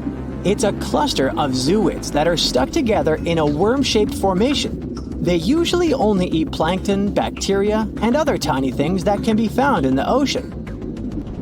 Probably the scariest thing in the ocean that is 100% real is the magna pinna, which can be found at crazy depths of 20,000 feet below the surface. This monster looks like an underwater Slender Man, but it's just a squid with really long tentacles that can reach a terrifying size of 8 feet. This guy has only been seen a few times, and basically, we don't know much about this creature so far. It was one of the biggest creatures ever to roam the Earth. It was longer than your average school bus and could easily weigh more than 10 elephants combined. But where did it live? How did it end up having this size? And most importantly, why is it extinct nowadays? Let's find out. The Megalodon was the largest predator ever known in our planet's history. In terms of its location, the Megalodon lived practically in all waters on our globe, except near the poles. The reason why there were no Megalodon teeth found in Antarctica is probably that the gigantic creature adapted to only warm tropical and subtropical waters. The younger ones liked to keep to the shores, while full-grown adults preferred coastal areas, but they could easily move into the open ocean as well. How do we know the Megalodon was so widely spread? We can only presume based on the fact that they discovered the most northern fossils off the coast of Denmark and the most southern in New Zealand. The discussion of how the Megalodon got this size is still open in the scientific community. They recently found out that not all the specimens from this fascinating species reach the same huge size. This has to do with a little something called the Bergmann's rule, which says that the temperature of the surrounding environment affects the animal's body size because they either need to conserve or shed heat. The megalodons that reach cooler waters probably needed more body weight to make sure they survived in low temperatures. On the contrary, those living in warmer waters had to be smaller to avoid burning up. But what did this enormous fish look like? Most modern depictions show the megalodon resembling an enormous great white shark. But well, it seems it may not necessarily be correct.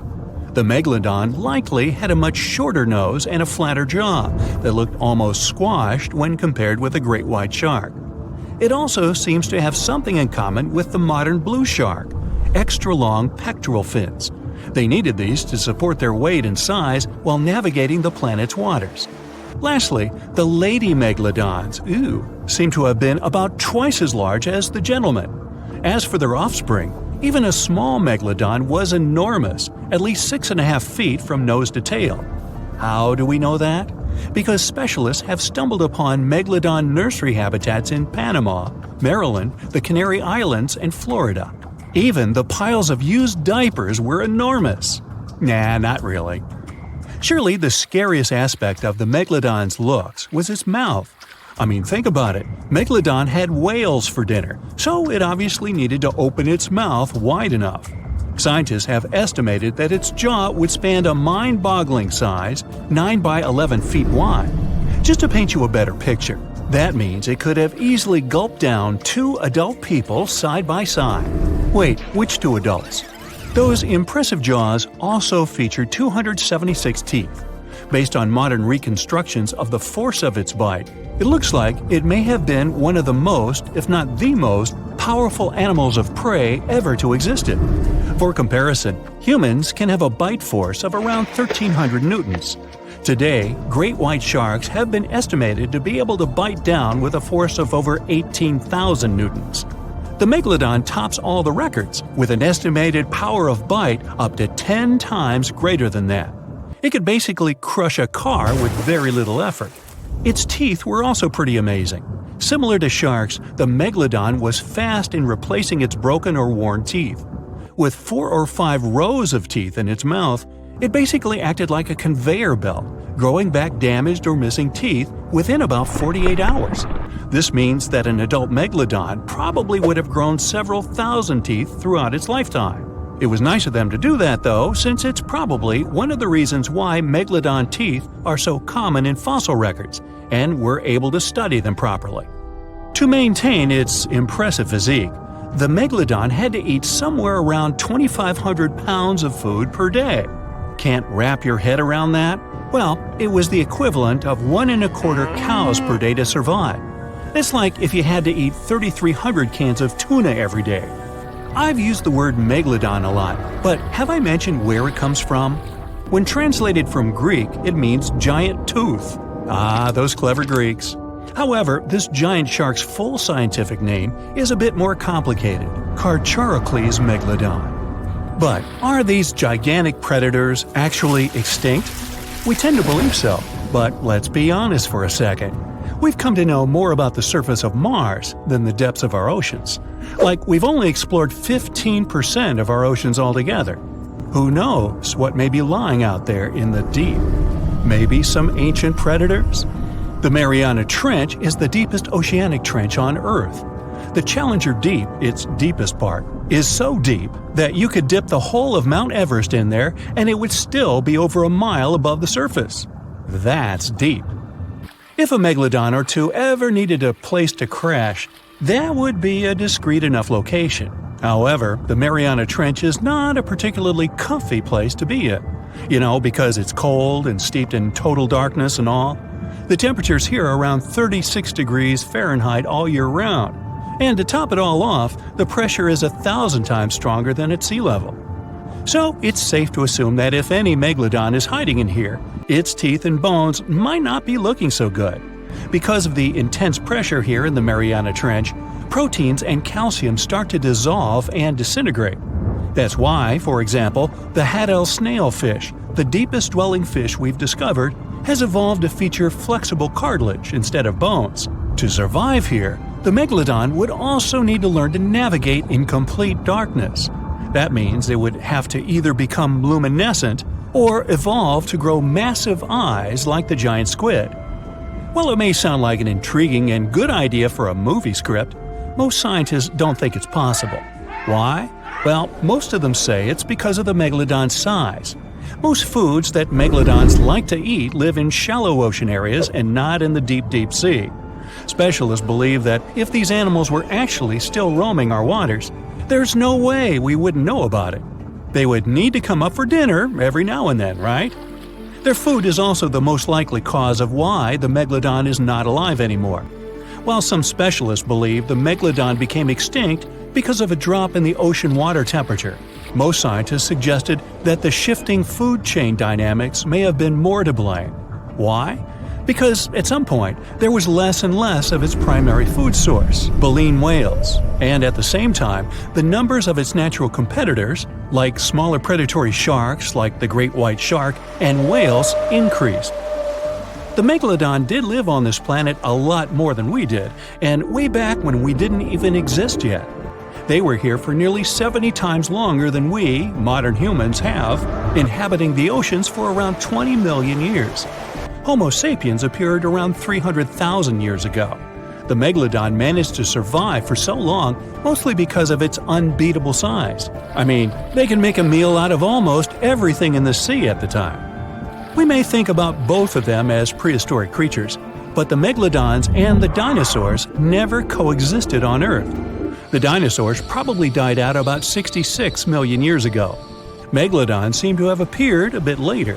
That's because the oldest megalodon fossils we have yet discovered are from the Miocene epoch, which began 23 million years ago. So long, Meg.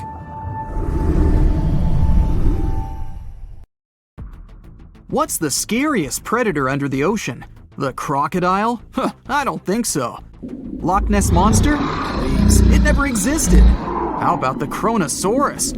Well, it is extinct, but you might be onto something. Let's take a look at what it'd be like if these creatures were still around today. First things first, what on earth was it? The Kronosaurus was a marine carnivore that lived in the cool, high-latitude Eromanga Sea. It covered vast areas of inland Australia between 90 and 120 million years ago, during the early Cretaceous period. Near-complete fossils of the creature were also found near Colombia, which is a country that has a noted connection to prehistoric reptiles and turtles. This fact makes it extremely possible that the monster I'm about to describe existed worldwide. You might have heard saurus and thought, oh, it's a dinosaur. But these were actually reptiles. They were the largest member of the Plesiosauridae family, referred to as plesiosaurs. Fossil evidence suggests they weighed over 20,000 pounds and were roughly 30 feet in length. Just to put that in perspective, the longest crocodile ever measured was a saltwater crocodile by the name of Lolong from the Philippines. It was 20 feet in length and weighed just under 2,500 pounds. And that's still 10 feet shorter and incredibly lighter than the average Kronosaurus, making the crocodile seem like nothing more than a glorified goldfish in comparison. Despite its terrifying length, the most physically daunting feature of the Kronosaurus was its head. Its skull was about 8 feet long, which was actually proportionally large given the size of its body length. Anything that was unfortunate enough to end up inside the Kronosaurus's mouth may have been given false hope. After all, the teeth of the beast weren't actually that sharp. On second thought, I take that back. I wouldn't feel confident around a toothless snake, let alone being inside the mouth of this monster. But it's true that the Kronosaurus's teeth weren't sharp, especially when compared to other carnivorous reptiles, such as crocodiles and alligators. The teeth of this prehistoric sea creature were instead conical. This means that they were cone-like in shape.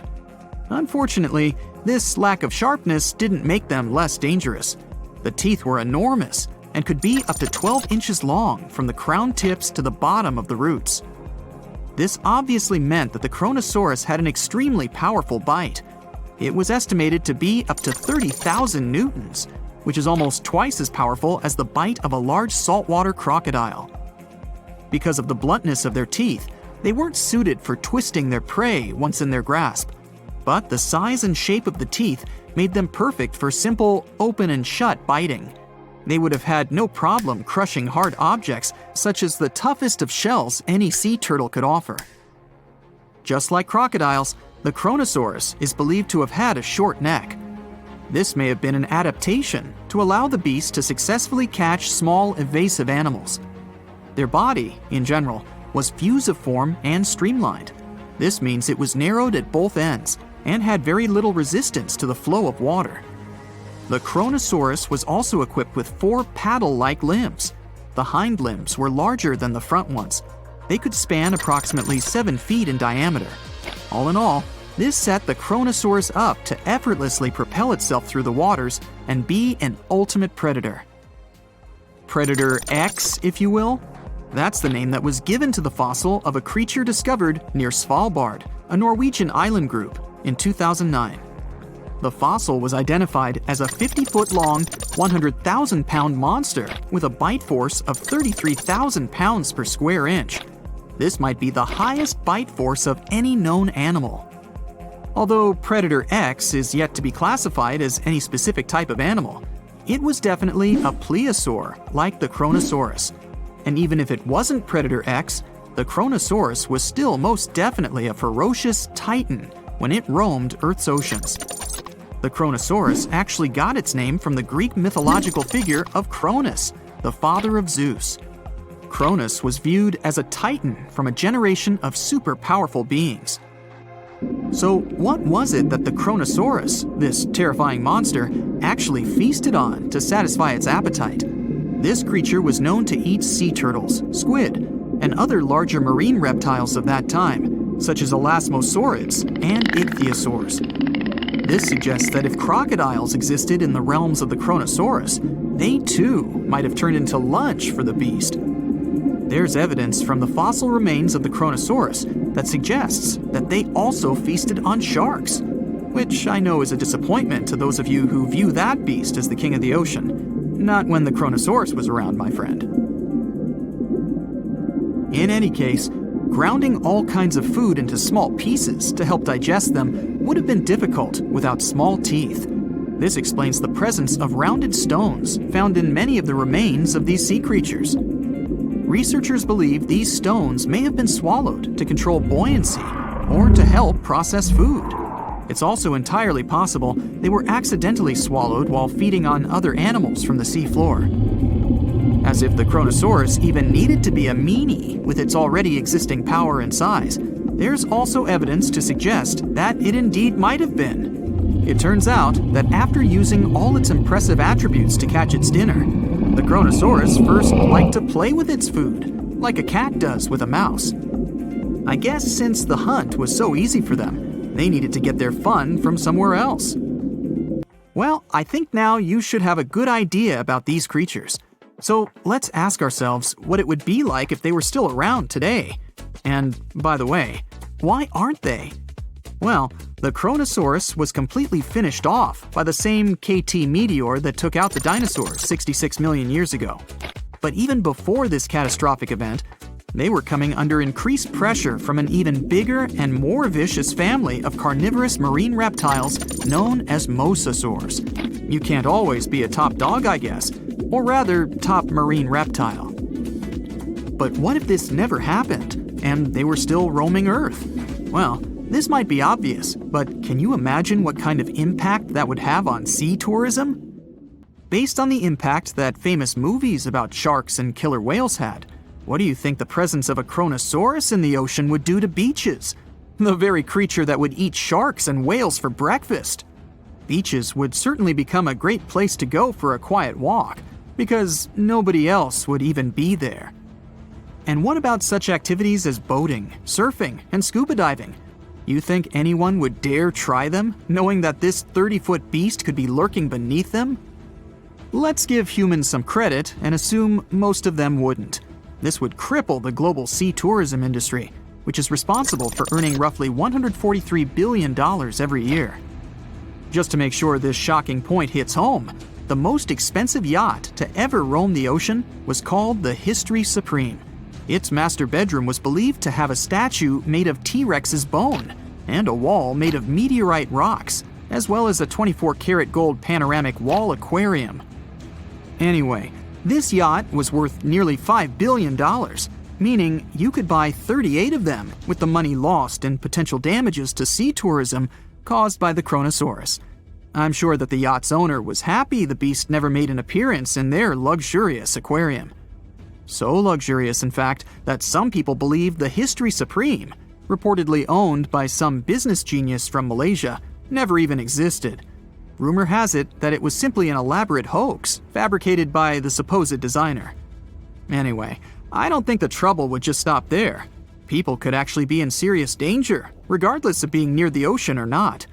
No, I'm not about to tell you that this thing would grow legs, adapt to living on land, and start picking us off one by one. At least, I hope not. I'm just going to point out the damage that the Kronosaurus would inflict through its devastating impact on sea trade. In America, ocean transit accounts for 76% of national trade. On top of this, more than 100 vital pharmaceutical products originate in the sea. I'll also state the obvious and point out that the ocean is a huge food source for us humans. The presence of the Kronosaurus could have a great impact on our relationship with the ocean, something we usually take for granted. The ocean is turning red hot.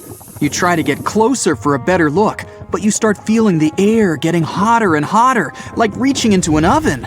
And the sand is so hot that your rubber slippers start melting. The ocean's somehow turned into steamy, hot, gooey lava. You start running inland and see a frenzy of people running wild. See, in reality, lava is made of molten rocks from below the Earth's surface. Deep inside our planet, like the distance between New York and Philadelphia deep, the underground heat from the core melts rocks the same way the sun melts ice cream. When these rocks melt, their temperatures can reach around 2200 degrees Fahrenheit. But don't worry, that only happens really deep under the ground, and only in some specific areas, mostly around the Atlantic Ocean. And it only pops out of the ground when there's so much pressure that it flows up to the surface as a gooey orange super hot liquid called lava that usually erupts through a volcano's neck. But somehow, the entire ocean is made of lava now. And although from a really far away distance, it looks pretty cool to look at, it's really dangerous. First of all, say goodbye to the beautiful blue waves and the ocean currents. Unlike water, lava is thicker, closer to creamy peanut butter in texture, so the wind can't move it around like it used to. But that also means that nothing can sink or swim in it. So even if some ocean creatures could withstand the super high temperatures of lava, they won't be able to live inside of it. They'll either be submerged or float on the surface instead, depending on their density. So, all our marine friends and other creatures that used to call the ocean home will need to find another body of water to live in if they want to survive. Actually, the only animals on this planet that could possibly survive the heat of lava would be the tardigrades.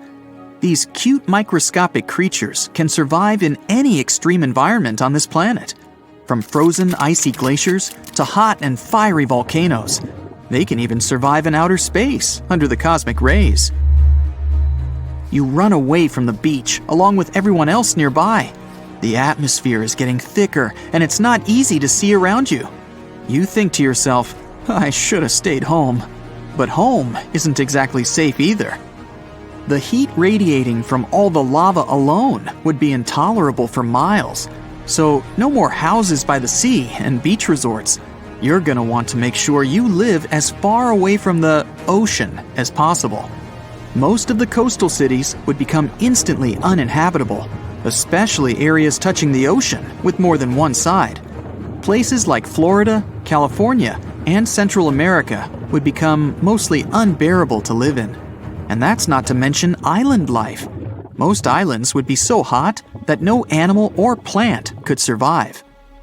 97% of the planet was made up of ocean water, and it now all turned to lava. No place on Earth can hold snow anymore, as the planet would look like a glowing orange lava ball. Temperatures would rise so much that the furthest place from the shores and even the highest peaks will still feel like the hottest day in a desert. As you keep running away from the ocean, you realize that maybe you're dreaming, but you look at your skin and see so much redness. Even if you run for miles, the heat will still catch up to you.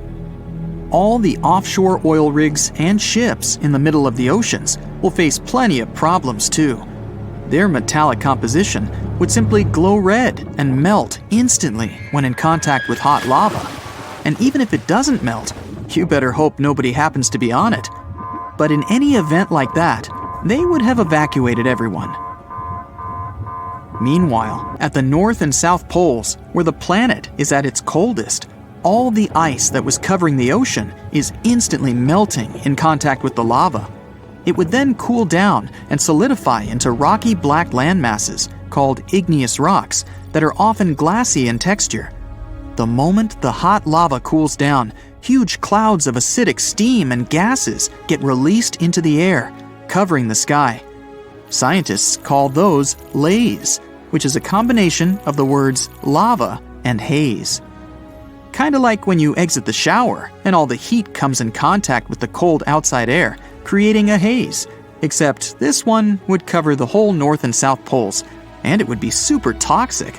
It sometimes even contains tiny glass particles that are extremely hazardous. And this laze can travel around the world with strong enough wind and cover almost the entire northern hemisphere. It could also cover the southern part of New Zealand, Argentina, South Africa, and Australia. Flying an airplane through this gas wouldn't be the best idea. The heat alone emitted from the lava would be enough to cause major damage to the exterior and affect the airplane's hardware. It's a good thing you found your trusty oxygen container. The air is barely breathable at this point. You make your way to your car and drive away as fast as you can. But even your car's taken some damage. You drive out to the countryside, where the atmosphere hasn't been affected by the lava yet. But even all the way out here, the temperature is changing. The river you used to see on your weekly hikes is drying up. The plants around you are losing their green lush. The animals around have migrated to a different place. Rivers flowing into the ocean would simply create mounds of glassy igneous rocks upon contact, permanently creating natural dams. The rest of the water inland, like in ponds and lakes, would eventually evaporate over time. With the rise in temperatures and no rainfall, it would be the end of water on the planet as we know it.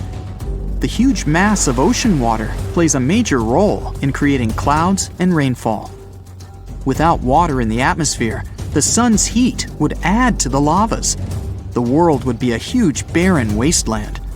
The nights would be hot and the days even hotter.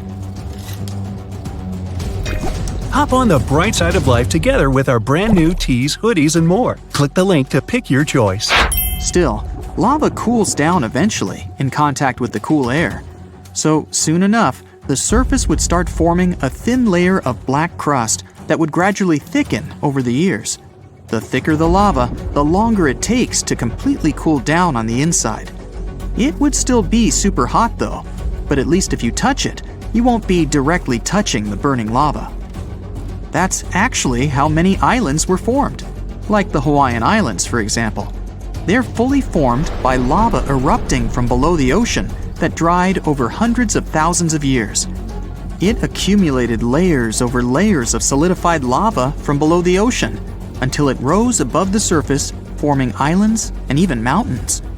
As we speak, a new landmass in Hawaii is being formed by an active volcano. Scientists expect it to be a new fully formed island in about 10,000 years.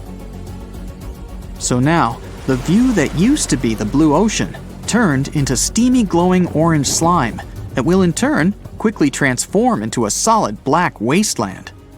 But don't think you can easily walk over that ocean.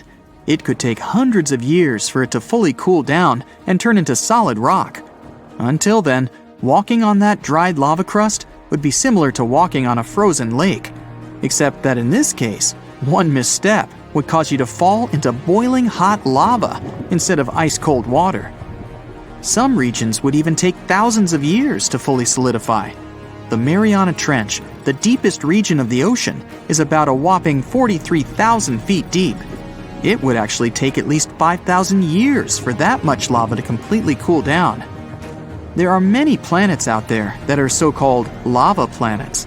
A recently discovered planet, K2-141b, has magma oceans, supersonic winds up to 3,000 miles per hour, and even rocky rains. That's right, the planet is so hot that it vaporizes rocks and rains them back down. Keep in mind that this planet is much closer to the sun than our planet is. Maybe their oceans once turned into lava overnight.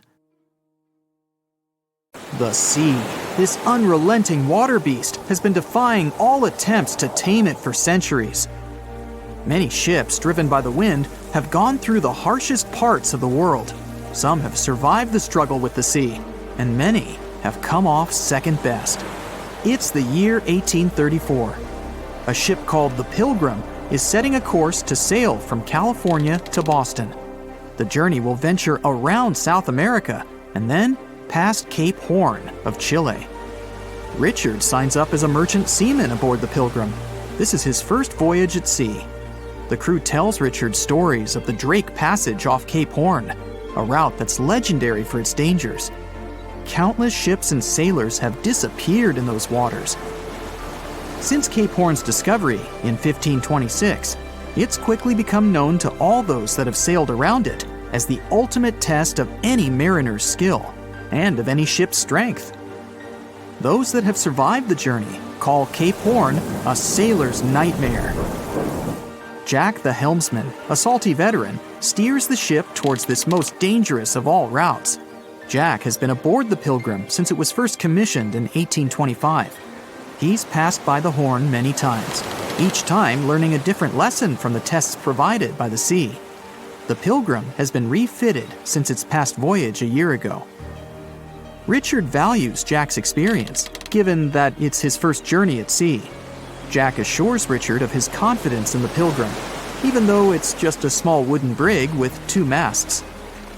Jack's aware that wooden vessels are gradually becoming outdated, replaced by new steam-powered ships.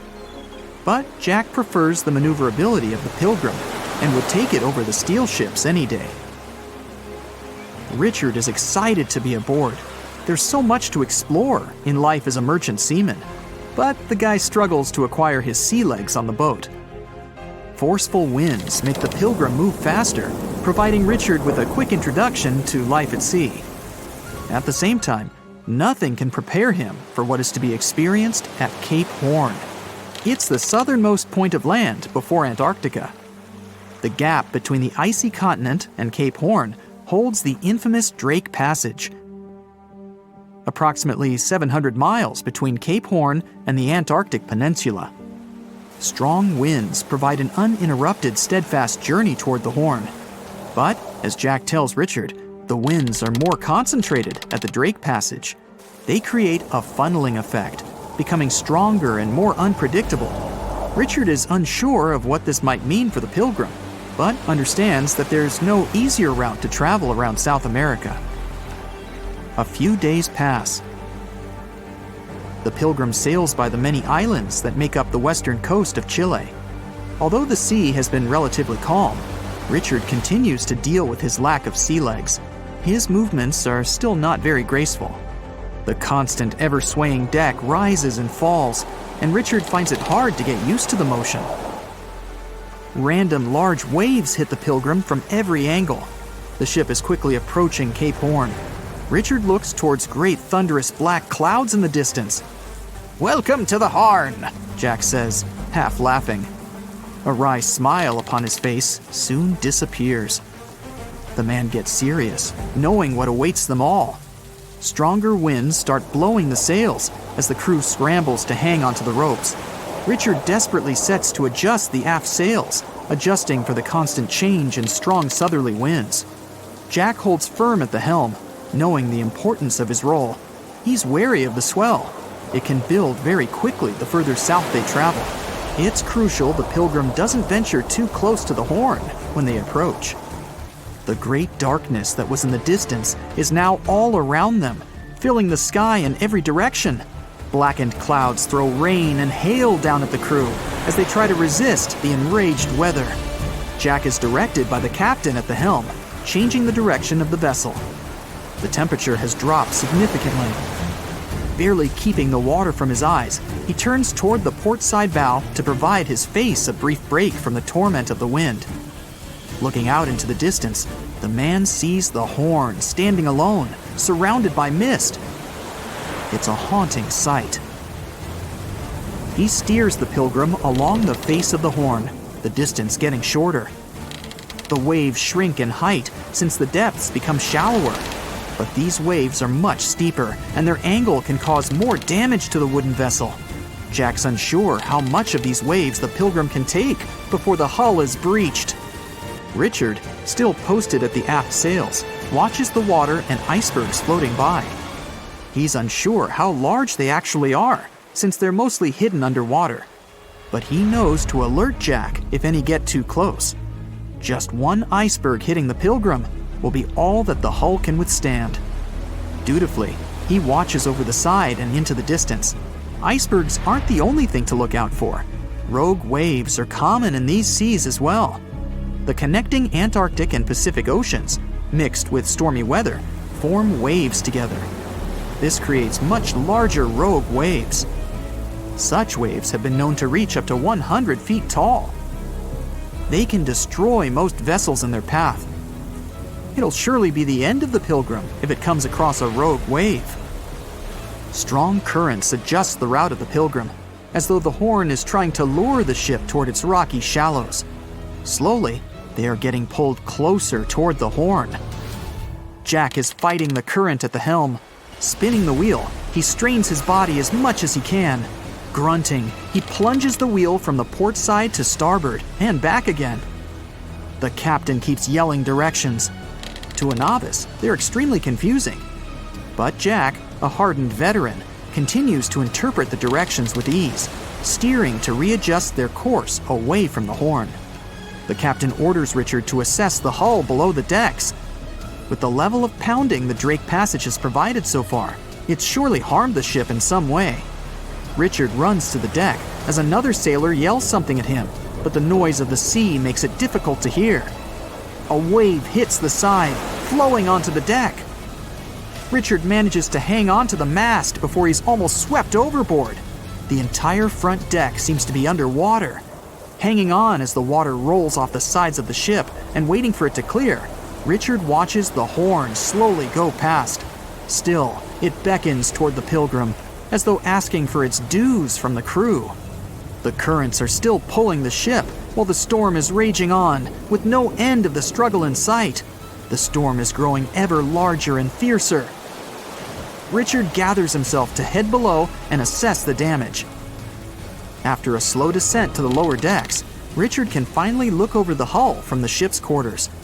There's no damage from what he can gather. But he's shocked by the depth of the water inside. It's now at waist depth. Cups, amongst other things, float in the water. Even inside the ship, the guy can't escape the waves.